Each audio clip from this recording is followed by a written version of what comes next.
5-6-7 बच्चे जो चल दिए रईस जानो ये क्या है इसको भी पता चले तकलीफ क्या होती है। गवर्नमेंट अभी तक कोई एक्शन क्यों नहीं ले रही है, अपने रूल्स गंदे रूल्स क्यों नहीं चेंज कर रही है। 2-4 हज़ार रुपये हमारे बच्चों की कीमत लगाई जा रही है। मेरे बेटे का जस्टिस ही डिसाइड करेगा लोगों के बच्चों की सिक्योरिटी। इसलिए मैं पब्लिक से बार बार रिक्वेस्ट कर रही हूँ, प्लीज कम फॉरवर्ड और दिस अपने बच्चों के लिए।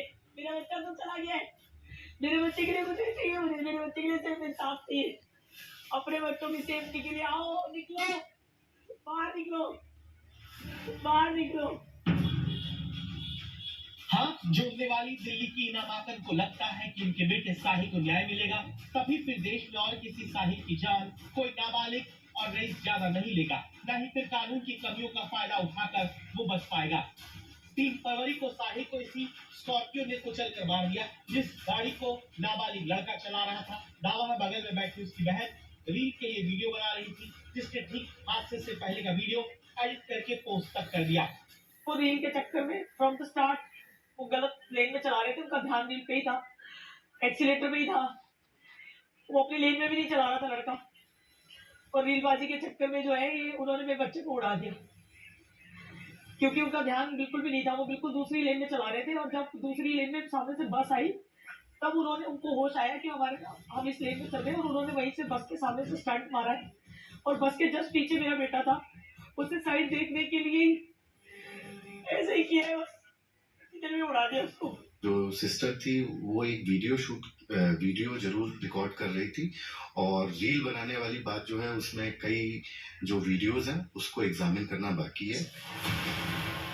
साहिल की जान चली जाती है, जिसके घर में जीत की ट्रॉफी, मेडल और मोटिवेशनल कोट्स दीवार पर दिखते हैं, जिसके दोस्त कहते हैं कि वो परिवार को संभालने की जिम्मेदारी उठाने वाला होनहार बेटा था। दूसरी तरफ वो लड़का है जो नाबालिग है, कानून तोड़ता है, जो गाड़ी नहीं चला सकता था, 10वीं में पढ़ता है, जो कुचल कर मार देने के बाद तुरंत बेल परीक्षा देने के नाम पर पा जाता है।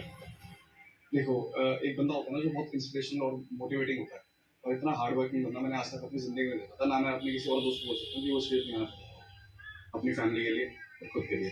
पहली बात तो थोड़ा जेल टाइम चल रहा है, उसको उस चीज़ की पनिशमेंट तो मिले, वो जो चीज़ उसने करी है वो खाली हाथ ना रहे। उसको ये याद रहे कि भाई मैंने अगर 2 लाइफ ली है तो क्या मायने रखती थी। उसके फादर को ये पता चले कि भाई अपने बेटे को जिसके पास लाइसेंस भी नहीं है उसको बाहर भेजने का क्या वो हो सकता। साहिल की पोस्टमार्टम रिपोर्ट के मुताबिक उसकी मौत सिर और सीने में लगी घातक चोटों और भारी ब्लीडिंग यानी खून बहने के कारण हुई। उसके सिर के बाएं हिस्से में गंभीर चोट थी, खोपड़ी की हड्डी में फ्रैक्चर था, स्कैल्प के नीचे खून का थक्का भी मिला। एक माँ का बेटा मार दिया गया। दूसरी तरफ क्या क्या नहीं हुआ। पहले पुलिस को आरोपी ने 19 साल की उम्र बताई, बाद में सर्टिफिकेट से 16 साल 8 महीने उम्र पता चली। दावा है कि आरोपी के बालिग भाई ने पहले आकर वहां अपना लाइसेंस देना चाहा ताकि नाबालिग आरोपी को बचाया तक जा सके। 6 दिन के भीतर फिर आरोपी नाबालिग को 10वीं का इम्तिहान देने के लिए बेल मिल जाती है। पिता को भी कानून के तहत पकड़ा तो जाता है, लेकिन थाने से वो भी छूट जाते हैं।